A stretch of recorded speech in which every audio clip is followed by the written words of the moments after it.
they need to get their house in order, is what the Premier League need to do.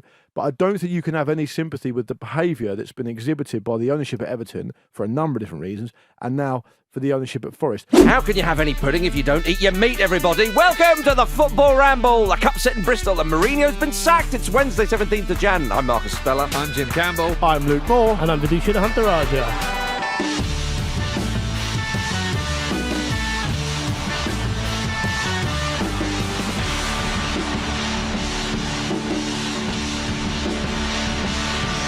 Hello, everybody. It's a wonderful Wednesday on the Football Ramble. And thanks to friend of the Ramble, Jason Downs, for sending us today's intro line. You can become a friend of the Ramble by heading over to patreon.com/Football Ramble. And if you do, your life will be enriched and you may even get a kiss from Vish.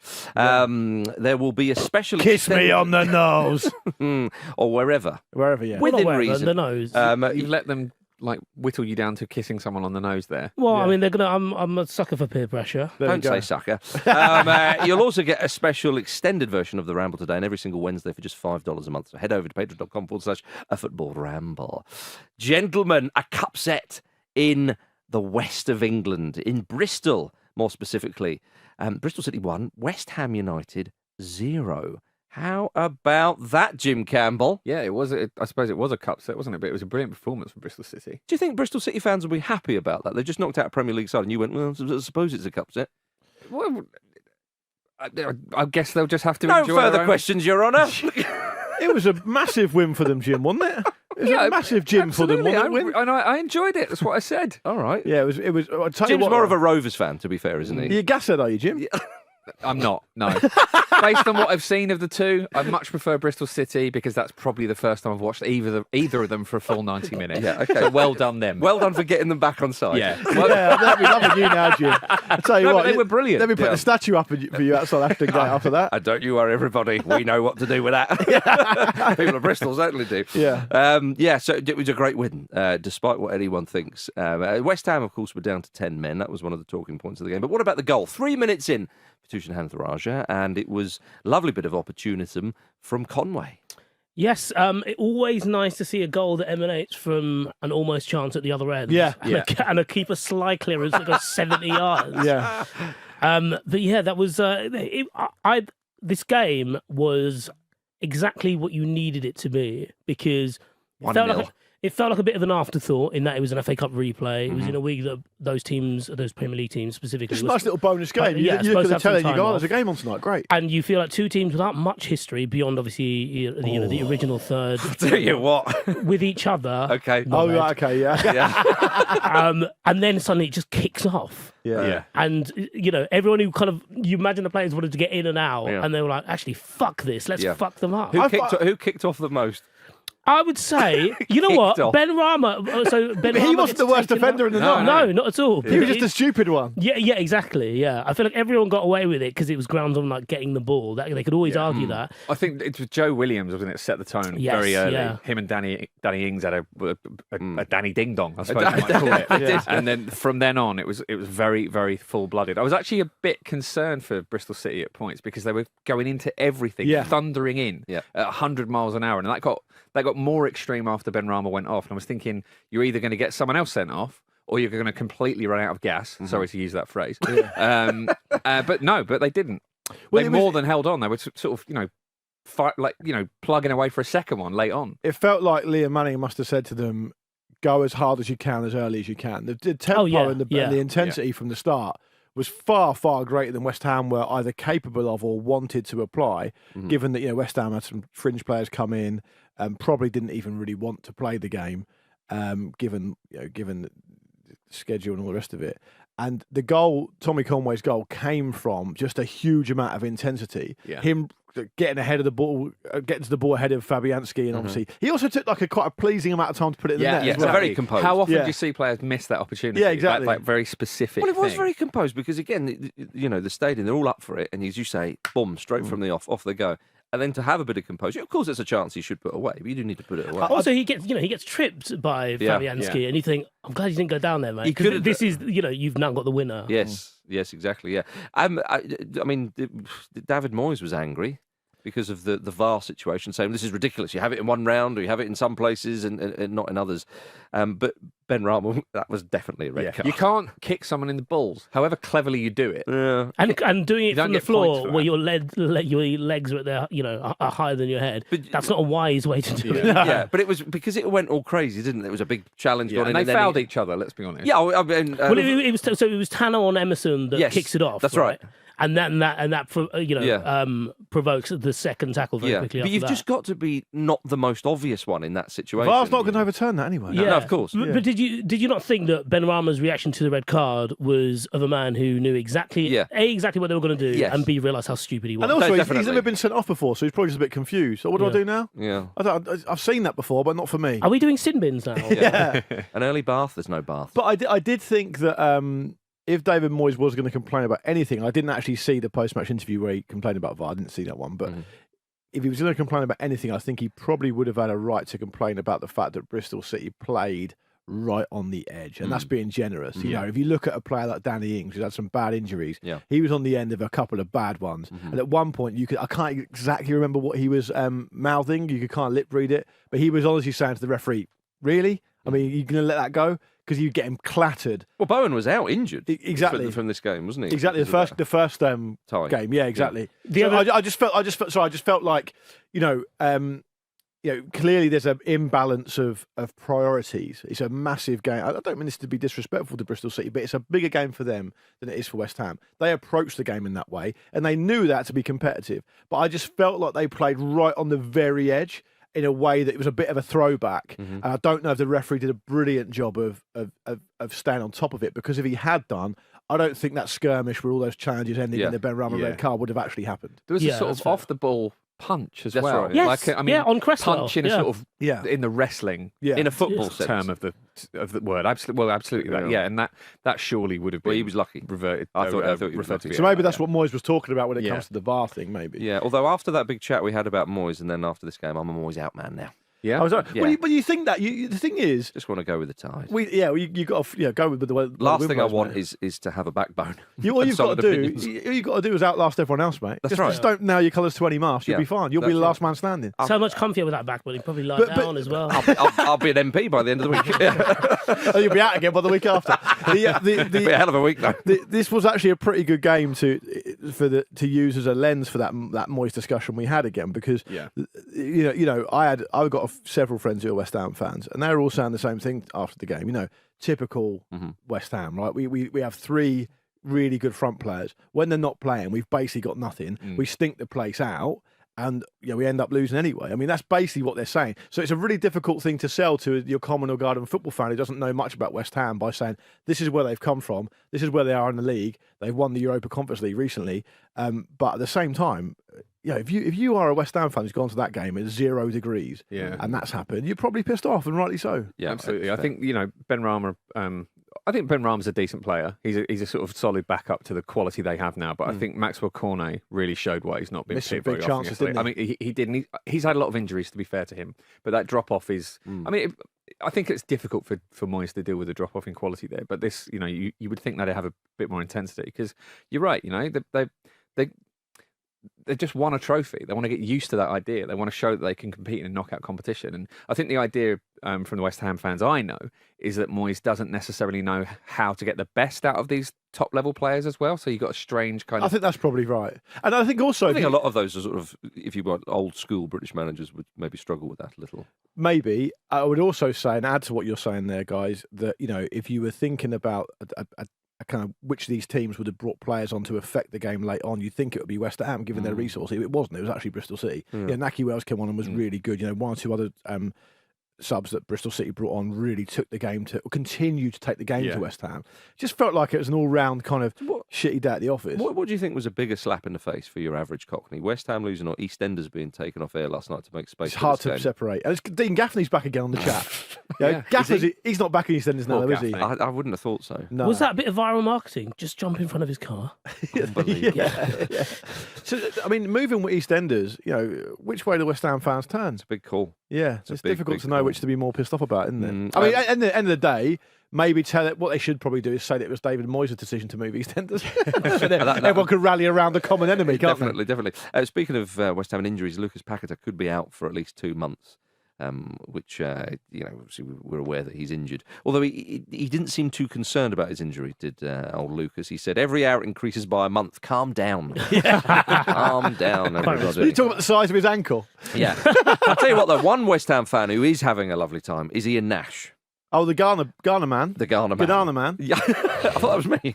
yeah. Anyway, well, it's definitely Mr. Nash. He's the guy who went to Ghana to watch Mohamed Kudus play before. I think before he played for West Ham, if I remember correctly. Yeah, when they were linked. qualifier. Yeah. But you recall, perhaps, we know everybody we talked about him. So yeah, Ian Nash, and he's a big hero now among the West Ham fans, as you could imagine.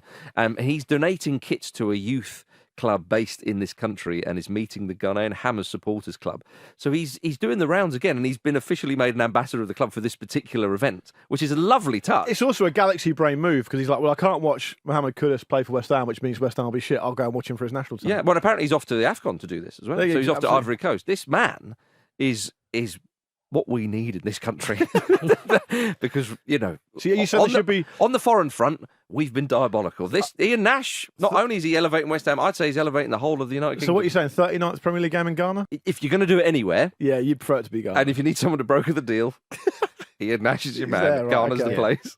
We'll do it for a bunch of kits. No, Ian! That's the point.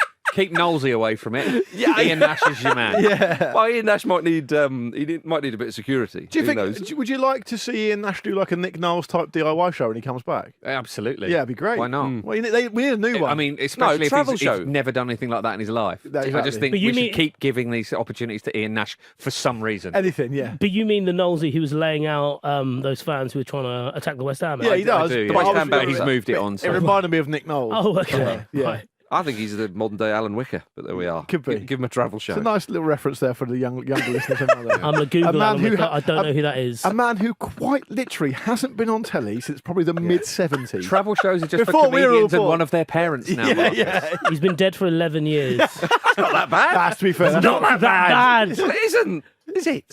For Marcus's standards, that's not too bad. He's not been on TV. You mentioned Eusebio. He's not been on TV for at least 11 years. We know that much. Okay. You mentioned Eusebio, one of the greatest players of all time. On a football show. Alan Wicker, one of the greatest presenters of all time. I agree with that. There we go. Yeah, I agree with that. Okay, shall we talk about non-league Eastleigh? Before you want to drag it back? Can I just say, when I played football, this is how bad that reference is, right? When I played football like under 12s, and I used to play centre-back for a bit, and I used to like to go forward because I just wanted to be a part of the action because I was young. The manager then keep your Alan Wickers on. Used to say he's gone on his Alan Wicker again. Yeah, he's gone travelling. Yeah. And even then, in the late 80s, I didn't know what he was talking about. Late 80s. You know, when they do This Is Your Life, obviously it's like at the quite literally at the end of someone's career. Yeah. They did that for Wicker in 1983.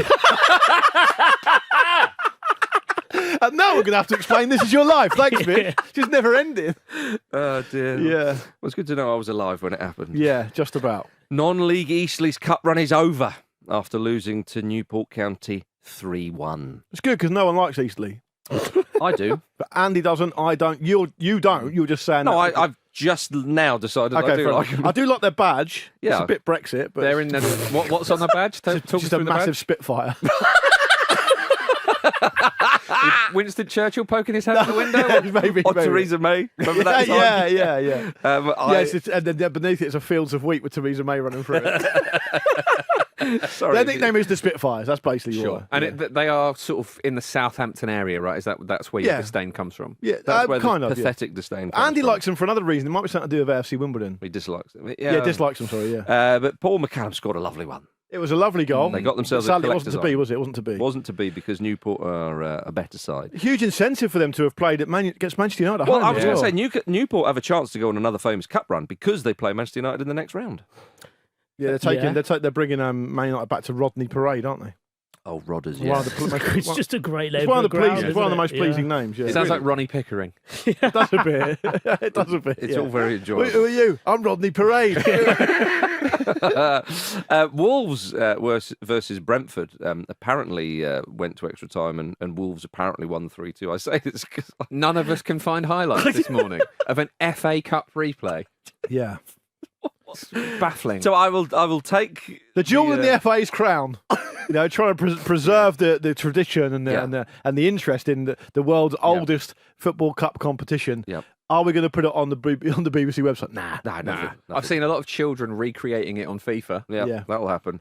But apparently it was a good game. Wolverhampton local lad Nathan Fraser scored. Apparently they're very excited about him, young 18. That would have been lovely to see. Think of him. I mean, he probably can't even get his mum to watch it. Again, they'll have to, if they weren't at the game, his family, then they'll have to take everyone's word for it. He's going to have to go in the local park with his mum and reenact it like Phoenix from the Flames. Yeah. Oh, we were watching you on teletext, son. Yeah, that's the best they'll get. I scored today. No, stop lying. Yeah. Nathan. Well, Wolves will travel to Black Country rivals West Brom in the 4th round. It's a big derby game now. Tasty one. Tasty. Huge, they haven't played each other for a wee while, I don't think. Right, it sounds like you've got some experience or some knowledge of this when you're saying. Well, because there were a load of West Brom fans kicking off about Gary Neal's comments the day before this game, so it would have been on Monday. Yeah.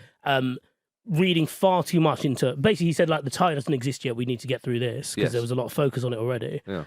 We need to get through this game, then we've got a Premier League game, there's a lot on the horizon, basically. And they're like, oh, he's saying we're small time, this, that, and the other. And so as soon as they end up winning this, it's all started up again. I'm quite excited. I love the fact that Garrett... That is quite small time, isn't it? I love that Garrett Neal was basically like, look, I'm not going to talk about a match that's in the next round. We need to win this game first. Oh, you said... like silly But that's the whole beauty of local rivalry, isn't it? People just read into anything. They did actually play each other a couple of times in the Premier League in 2021, apparently.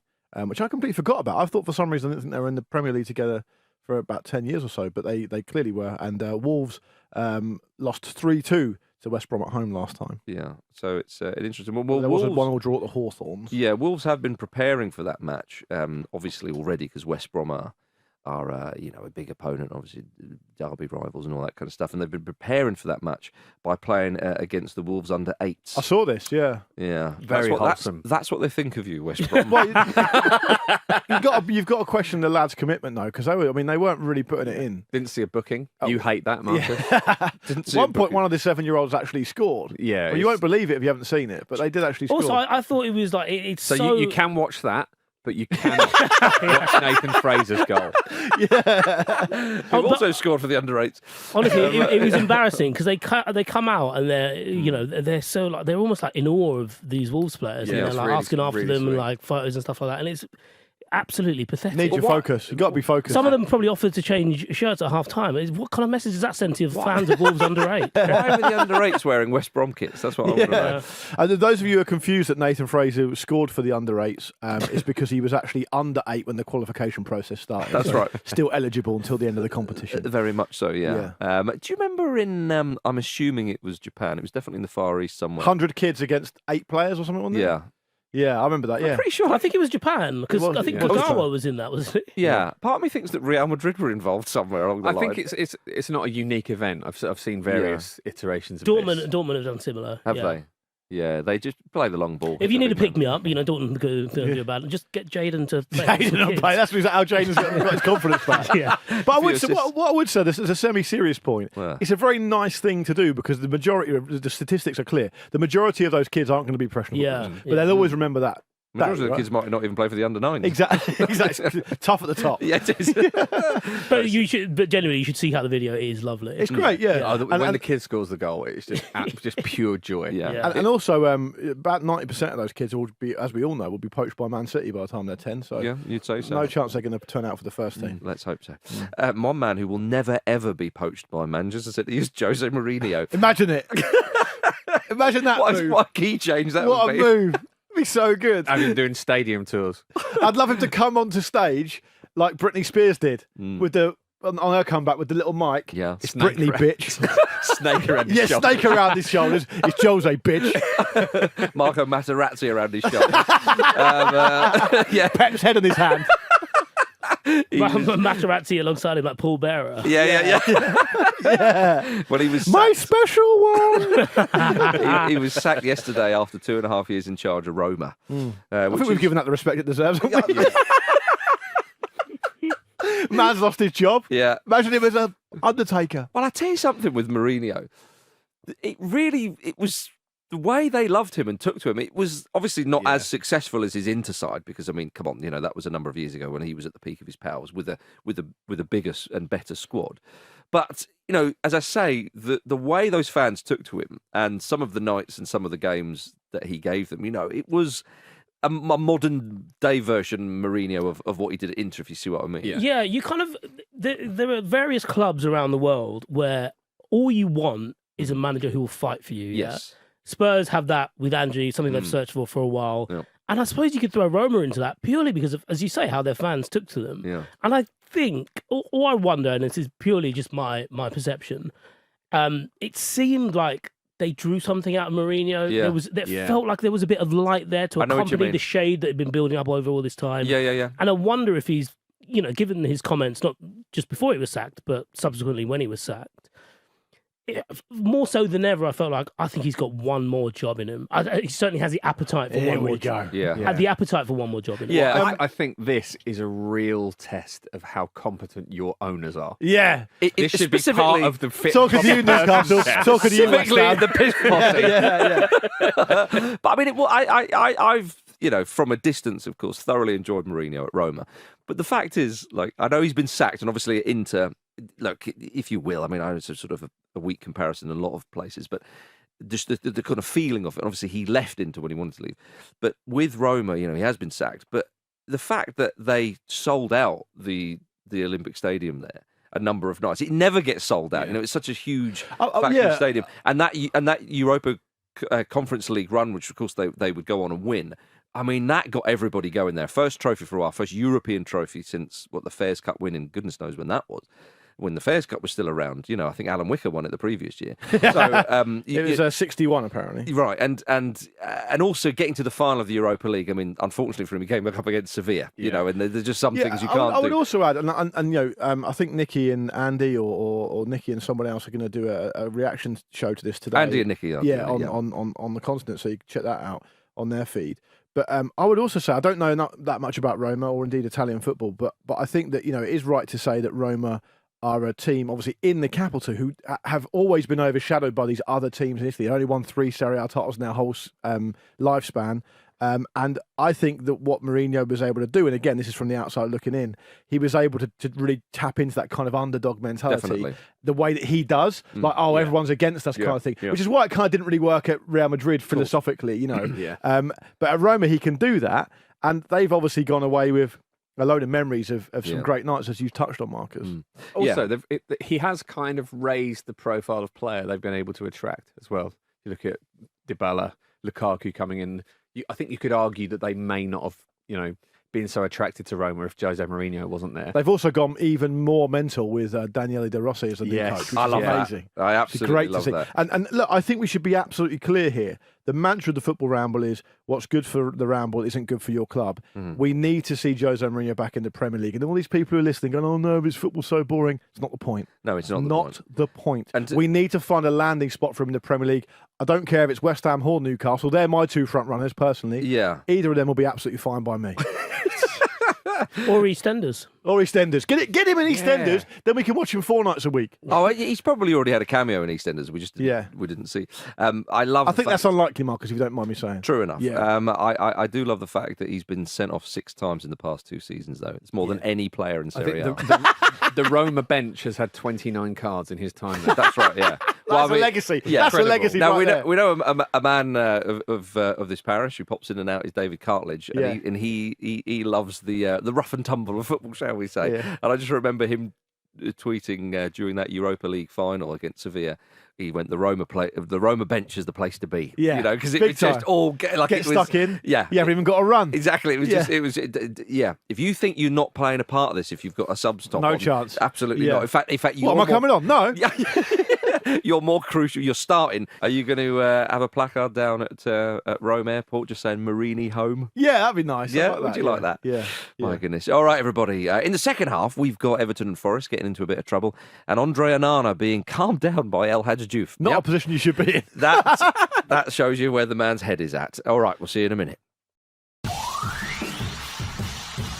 But I do enjoy watching sport, and if you want to ask me about cricket or sport, then please do. Who's your football team? I don't really have a football team. So you're not a sports fan, really? I'm a cricket fan. Okay. I love sport and I enjoy watching sport. Wimborne Town Football Club. Okay. There we go, Wimborne Town. Okay, what was their last result?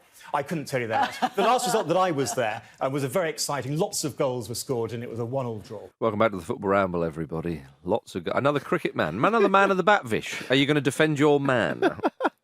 Always. Man of the people, Michael Tomlinson, Minister of State for Illegal Migration there. He decides who comes in. Get him out. That's what I say. Get him out. It's a Tory sport, and it's always annoying when that represents itself to you. Nah, Vish is more of a beefy man. He's more of both of them, isn't he? I mean, aren't we all? Yeah. Vish, what are you thinking? Don't say that. Can we get him out as well? Get him both of them out as well somehow. Lord both Lord of them. both of them. Yeah, no, we can't. We absolutely can't. Yeah. Don't tell Beefy to get things out. He's already done that. Lord Beefy. Lord. But not for the reason you're thinking. Yeah, Lord of the penis. Lord of the dance. Right, okay. We're the Scottish school children when you need them. Take a tear a few strips off him. Oh, dear. Right, the Premier League has charged Everton and Nottingham Forest. What a pivot. What a pivot that is. From one of this country's finest ever sportsman's penis Yeah. to Everton and Nottingham Forest being charged with breaching its profit and sustainability rules in their accounts for 2022-2023. Both cases have now been referred to the chair of the judicial panel. It took approximately 8 months for the initial charge for Everton's current points deduction to be given, if you like. So, yes, I mean, Everton have obviously come out strongly with a statement saying the club must now defend another Premier League complaint, which includes the very same financial periods for which it had already been sanctioned, before that appeal has even been heard. The club takes the view that this results from a clear deficiency in the Premier League's rules. So, understandably, they're not best happy about that. Forest have said they're confident of a speedy and fair resolution. It was interesting with the Forest one, because the sale of Brennan Johnson is central to this case. Forest, of course, sold Johnson before the FFP deadline, but they did decide to wait to get a higher price. So it's an interesting one. Apparently, they could have sold him for about 10 to 15 million less. But it speaks to the absolute shambles that it is, because how would the FFP deadlines not lined up with the transfer deadlines? Yeah. How are they not even acknowledging that people do business, and the most business they do is buying and selling players, and that massively affects their bottom line, so they're not even going to align the dates? Well, it's demonstrably better for Forest's sustainability to get more money, right? Yeah. That's their argument. And surely this highlights that, and surely you would think that will be changed. Well, it'll be to do with like reporting and financial years and stuff like that. So I guess it's maybe a bit more complicated than I'm making it out to be. But it doesn't look great. Yeah, but I think, and this is what Forest are going to argue, they think, okay, fine, you might have sort of deadlines and cut-offs here, but look at this and also, piece of evidence. But you said there it's central to the case, and I understand that's really what's been talked about a lot for the reasons you've stated. But actually, it is part of the case, but the case really central to Forest's case. Yeah, but it really that's going to be. Well, no, it's central to Forest. Yeah, Forest, their defence. their defence. Yeah. But ultimately, it's probably going to hinge on the fact that Nottingham Forest have signed over 40 players. 42 players. Yeah, for £200 million, I think, since they've come up to the Premier League. Now, I understand that the landscape of football at the top level is completely skewed towards big clubs, and that's been the case for a while now, and none of us, particularly happy about that. But ultimately, you don't have to do that. No. Like Luton Town haven't done that.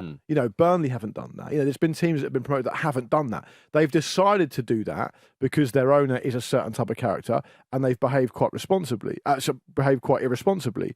The Everton thing as well. I mean, I saw Oliver Kay in Athletic, I think it was, who's always good on this kind of stuff, saying that we understand that Everton fans are upset, but they should be upset at their ownership, not at the Premier League. Yeah, of course. I think a lot of them are, to be fair. Yeah, but the big protest, Jim, when the points deduction happened, was very much of that flavour. Of course, there's this idea of the that they're being Premier put League upon corrupt, somehow. Aren't they? Yeah, I'm very confused by this idea that they might be punished again for the same financial periods for which they've already been sanctioned. Presumably, when it comes down to it, the Premier League won't do that, because that would be insane. Well, there's an overlap of the amount of money that they went over that falls within this next new period. thing. So it will be a different charge for different things that happen in the same period. Is that right? Not quite the same period though. That's the thing. Right. I'm a little bit confused by their statement there, but the financial activity bleeds over into a new reporting period. Right. I think. Yeah. Well, that's the way of putting it. Yeah. I think also it's important to remember that when you argue against, or rather, even with the protest against this nebulous like Premier League concept, you arguing against 20 teams there. There isn't like some governing body.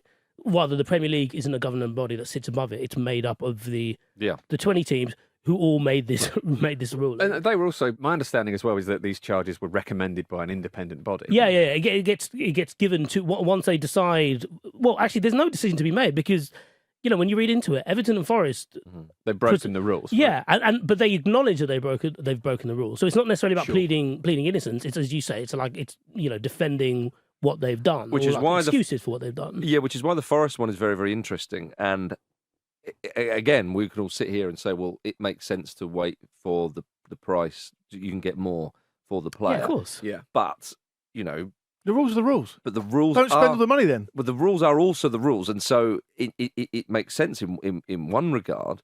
But again, if you look at it from the Premier League, as they have other clubs, namely Everton, with the same sort of problem, if they are seen to show some sort of, I suppose, understanding with this and not say, no, you've broken the rules, if they kind of essentially bend the rules, really. They can't do that. It really is going to put them in a lot of bother. So the idea that Forest will kind of sweet talk them, I'm not as confident. They've got to take a position. They've got to defend themselves. I mean, by the way, which is worth pointing out, on I think one or two occasions, the ownership at Everton didn't even bother defending themselves against some of the charges. So that tells you its own story. but I would say that they can't be seen to be banned the rules. I should also say this because we're going. That's not my opinion whether they should or not. No, I know that. But we should also say, because we're going to get a lot of people who are going to message us. I can just see it coming now, and the rest of the week's going to be a write-off because people are going to say, "What about Man City?" It's worth pointing out the Man City case has been fought very vigorously by very expensive lawyers, which maybe tells its own story. But also, the charges are numerous and very, very different. It's a very complex case. Yeah, so that's why that's a separate situation to this kind of open and shut idea about whether the law's been broken or not. There needs to be due process. So then it's not worth comparing them because it's like apples and oranges. But I just want to make that clear so we don't. Well, not every case, gloss that over. Whatever its nature of a similar crime in the courts, But it's a completely different thing. Totally, yeah. So, and I also want to add that what the Premier League should be doing going forward, and they need to learn from this, is that they need to get their timing right. They need to understand that the season always runs from X to Y, pretty much with the odd date here or there, the same time every year. We're talking about. I don't have any sympathy for the way the ownership of Forest have behaved. I obviously have sympathy for the fans because it's not within their control. But what I do have sympathy for is that the latest information is saying that Forest could find out what the punishment's going to be in April. Yeah, I mean, it's a month before the end of the season. Yeah, well, and it needs to be hanging done over them. And I don't think it's at all. We've seen it elsewhere in Europe as well. I think we've seen it with Juventus, where points have been taken off, then the appeals happen in the middle of the season, points have gone back on. That fundamentally undermines the integrity of the competition for all the other clubs as well. They need to be able to execute these processes outside of the season. It needs to happen, within the summer, or possibly within a kind of winter break, but obviously we don't have that here, because otherwise people don't know where they are. And it affects other teams massively, because no other team knows actually what points they need to get if they're battling against relegation, or what they need to do to get into Europe, because a team may be deducted points and then they may get added on again. So they need to get their fucking house in order, is what the Premier League need to do. But I don't think you can have any sympathy with the behaviour that's been exhibited by the ownership at Everton for a number of different reasons, and now for the ownership at Forest. You could see this coming at Forest. They signed 42, 43 players. They signed 4 keepers in one season. You don't have to do all that stuff. No. You chose to do it, and the sustainability rules, if they've been proven to be broken, means you have to take your punishment. Well, they are very different situations, aren't they? Because Everton have had bad luck with the situation with Usmanov, and obviously moving to a new stadium is very, very, very costly, and obviously that's not been brilliantly managed. But it's very, very different, as you say, from the Forest situation. So they signed 42 players. A good number of those never even made an appearance for the club. There's a sense they're just sort of seeing what happens in a quite sort of immature way. And there are suggestions in a few articles I've seen that a couple of agents are kind of onto that, and are sort of just test the water with Forest and kind of take advantage of that kind of slapdash nature of it, which is just sad. Yeah, and but with regards to Everton, it's particularly frustrating for them because they've had their points deduction, and actually they've responded on the pitch, and what Dyche is doing pretty well, you would say. Yeah. And then suddenly, here's another thing. And this, as you say, could hang over the club. Whereas with that one, if you will, it happened. There's the punishment. Okay, if you have an appeal and if you get something back, it's well, I was going to say a bonus. It wouldn't be a bonus. It would be seen as justice, of course. But you know what you're dealing with, if you see what I mean. And as I say, they've played it. But this hanging up this idea in April or whenever it may be. Well, it was one of the things that was brought up in the DCMS committee to Richard Masters. That if so many teams are under this kind of scrutiny and being deducted points, like, what is the point of the league table? What kind of operation are you running? Yeah. I mean, basically, you're ultimately responsible for the governance and for the integrity of competition. On the Everton point, I slightly disagree with Jim. They've chose to build a new stadium. They decide they need one. Well, Jim did say it's been badly managed. He's saying it has been badly managed. But he's saying that where the finances have gone, it's different to Forest, because with Forest... But bear in mind with Forest as well, which we haven't touched on, when they got promoted, they basically, that promotion season their squad was littered with important loan players. Yeah. And we knew that coming into the season they would have to recruit. We just didn't know it'd be a slapdash as how it was. Yeah. I also just think, look at the Spurs situation. They spent however much it was on the new stadium. They had to cut their costs accordingly for years, and everyone was complaining about it. Well, the upshot is they're now not in that position. Everton have chosen well, not Everton, the ownership have chosen to behave in a certain way. You can say Everton, they represent Everton. Yeah, and it's nothing to do. It's nothing to do with the Man City thing. It's nothing to do with. There's definitely questions to be answered around governance and around how it's done at the Premier League level, at the top level. But as the rules are as they are, it's a pretty basic thing to do. Don't spend loads of money. But the Premier League got to be careful. You've got no God-given right to be the most commercially successful league in the world. Well, there are 4 clubs with these questions over them. Very, very different sets of questions when you throw Man City and Chelsea in as well, who have obviously self-reported issues they've had. And I think it really shows that an independent regulator is needed. Big time. Totally. And that's without even taking into account the absolute vast swathes of Football League clubs that have gone to the wall. Absolutely. Good news for Everton, though, is that they take on Crystal Palace tonight in their FA Cup third-round replay. The game they all wanted. Chance to escape from the admin for 90 minutes. Let's hope it's a better game than the. It cannot be worse. Well, it can be. You wouldn't have the controversy of the sending off. At least we had a talking point. That's true. It could have been a replay of England-Algeria in that World Cup. True, that's true. And Marcus, you came out in favour of the officials, and they overturned it, didn't they? Yeah, well, egg on my face, as I said at the time. So I hold my hands up. I think I'll grow and get better from this. I doubt that. Seen no evidence of that so far. Well, no, I think I'll bounce back. I think I'm stronger for it. And other such Joe Hart kind of comments. Speaking of that, we also were treated to another Howard Webb, Michael Owen refereeing decisions TV show this week. Love that. Well. Love that. It should be renamed to the things that you got annoyed about a month ago that you finally got past being dredged up again. Because that's basically what it was. Just a month ago. But but the only way around that is if they were on like TikTok live, like join us as we make excuses for all the decisions as they happen. Yeah. Roy Hodgson, interestingly, has thrown his Palace hat into the ring for signing Calvin Phillips. I'd love this for him. Yeah, I love this for everyone. For all parties. I mean, Calvin, if you are listening, just have a look at Conor Gallagher. It worked very well for him. There's a lot of now interest in Calvin Phillips because I think it was certainly the first week of the window. He was being linked to places who didn't really need him, but then obviously Palace. Hodgson's just come out and said it publicly. But also Newcastle have lost Joel Linton for the season now. So having decided, I think the talk was at the time that the loan fee was too much. Yeah. Certainly something they didn't want to commit to, given obviously they want to stay within the profit and sustainability thing as well. Now their hand has been forced a little bit. I think you say there's linked with clubs that don't really need him. I think he improves 90% of the Premier League teams.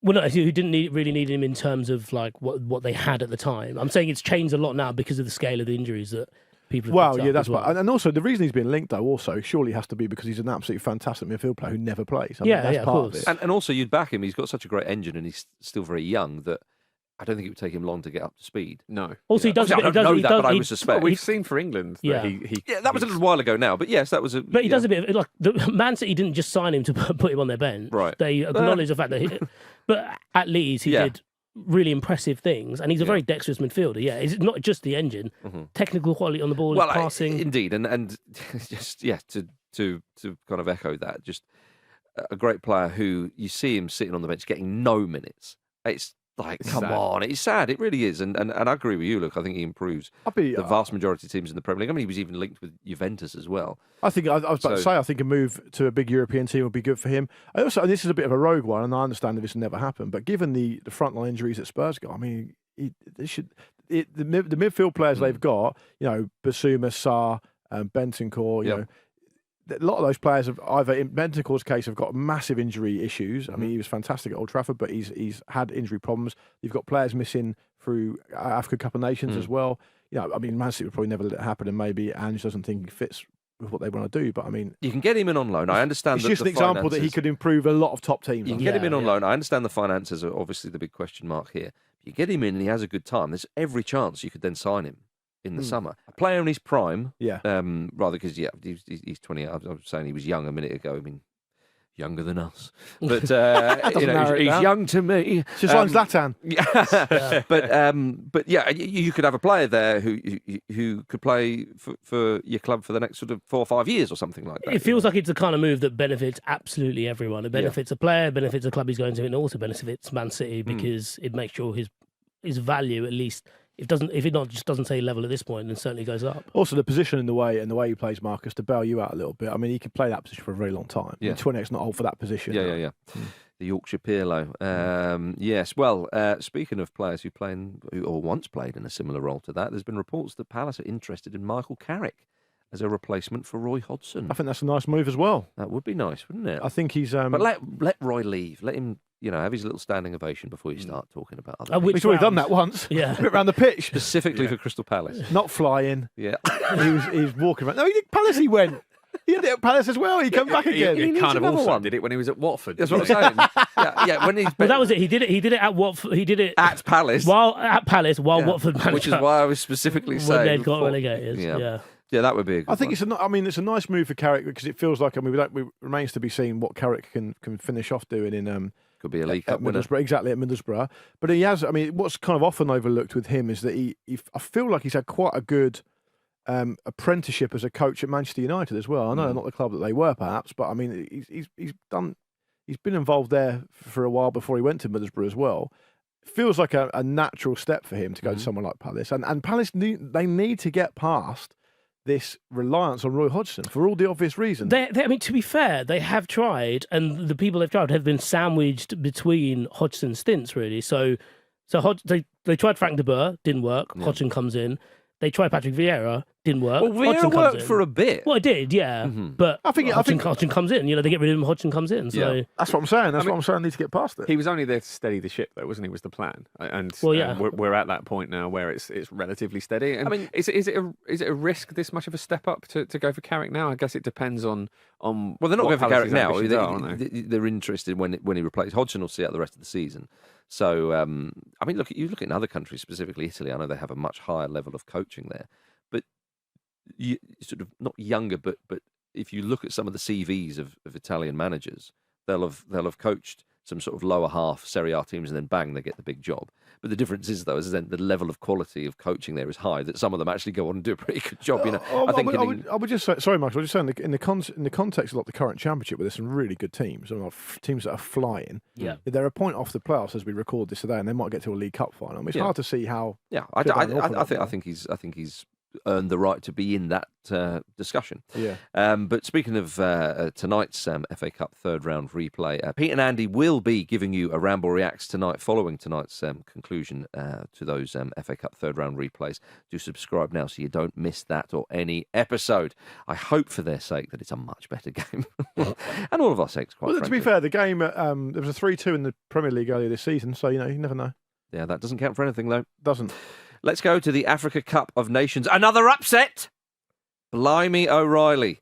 Namibia won their first ever AFCON match, beating Tunisia 1-0. The Brave Warriors. Great nickname. Are ranked 115th in the world. My goodness. It's an embarrassing one for Tunisia, Jim, but a great one for Namibia. There's no other way to put it. No, there is literally no. They're in a great position now, Namibia. They are. Absolutely fantastic. There's been some right shocks, hasn't there? Cape Verde, of course, and Mozambique, very, very unlucky, just moments away from a victory, but a point against Egypt is respectable.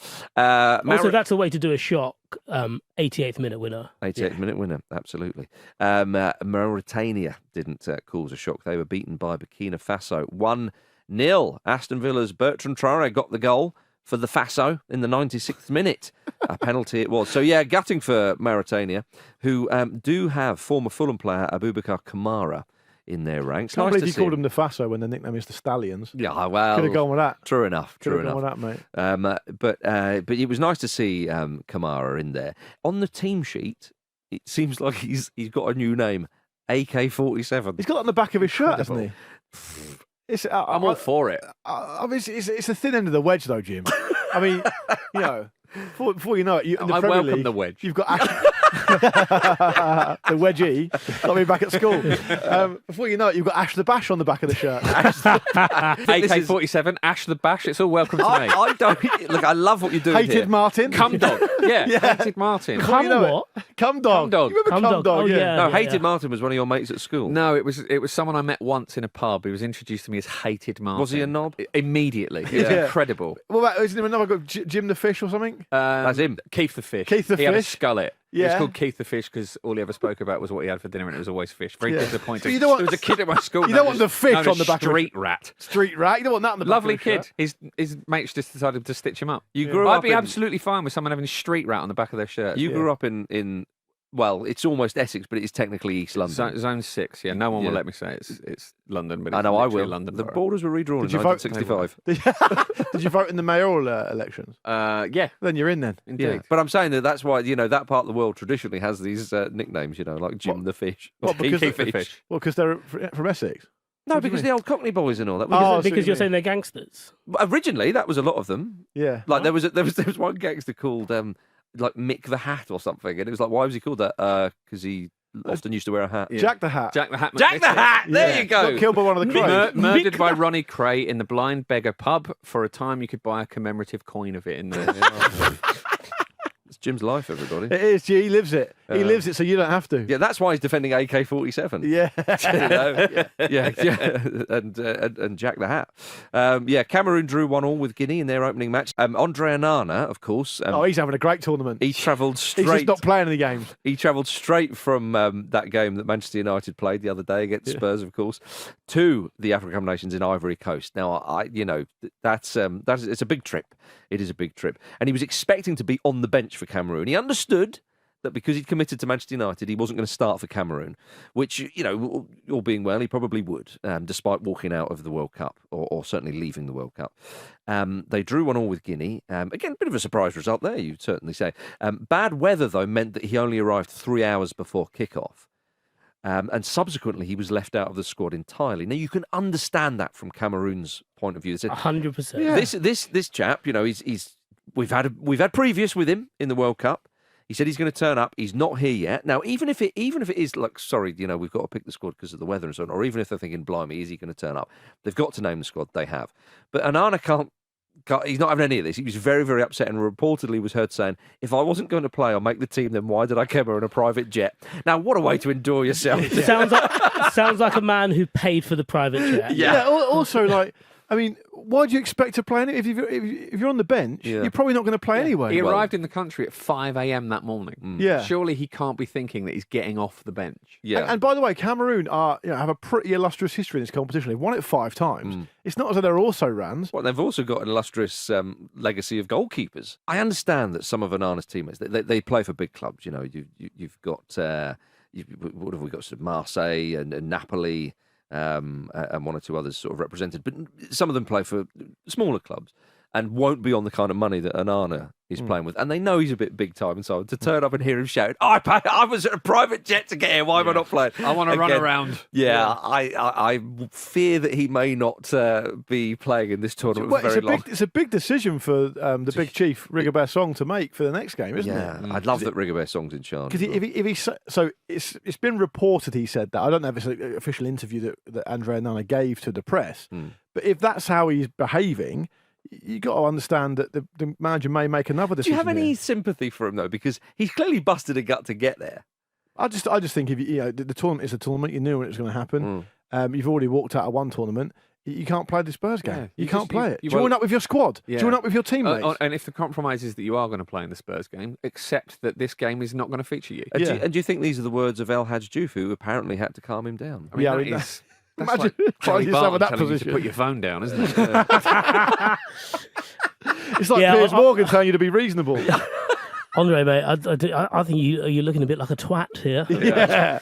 Couldn't be me. There's actually video footage of El Hadji talking to him. Yeah. I didn't make it up. No, you didn't. I didn't know. It's overheard from the conversation that is on video. That's where this reported quote comes from. Yeah, he's and the picture of Andrea now looking really happy, presumably for his Instagram, on his private jet in a great outfit. Yeah, he's full of smiles. Oh, he looks great, doesn't he? Yeah, that looks magnificent. Yeah, I suppose he's thinking, off I go, everybody on the bench. I'll probably get on at half time. It didn't work out. I wouldn't have dressed like this if I wasn't playing. I look all right, Bella. yeah. Oh dear. Well, he was spitting mad. So just as well, El Hadji was there to calm him down. Yeah. A man who knows what that's all about. Don't explain it. It's fine. Leave it there. I didn't explain it. I said a man who knows what that's about. Take people to the joke. Don't show them around the joke. Would you? Do you want to do the? Go on then. You thank everybody for listening to the Ramble. Thanks everyone for listening to the Football Ramble, part of the Acast Creator Network. Pete and Andy are back tonight. Thank God. Some of the better ones. For a Ramble Reacts following the FA Cup replay tonight. Keep going. But Patreon subscribers, don't go anywhere. Keep listening for Ramble Uncut, where I'll properly get stuck into Marcus. Yeah, read the whole thing. Luke's a pick. You misspelled it. Mate. For everyone listening, shambles. Marcus tried to type into the read, Luke's a prick, but he got it wrong. If you're not a Patreon subscriber, sign up now to get Ramble Uncut every single Wednesday. Head over to patreon.com/Football Ramble. Marcus. And I did that because I'm a bad speller. Thanks for watching a clip from the Football Ramble podcast. Don't forget to subscribe so you never miss a video. And if you're feeling extra generous, why don't you like this video? Why don't you like this video?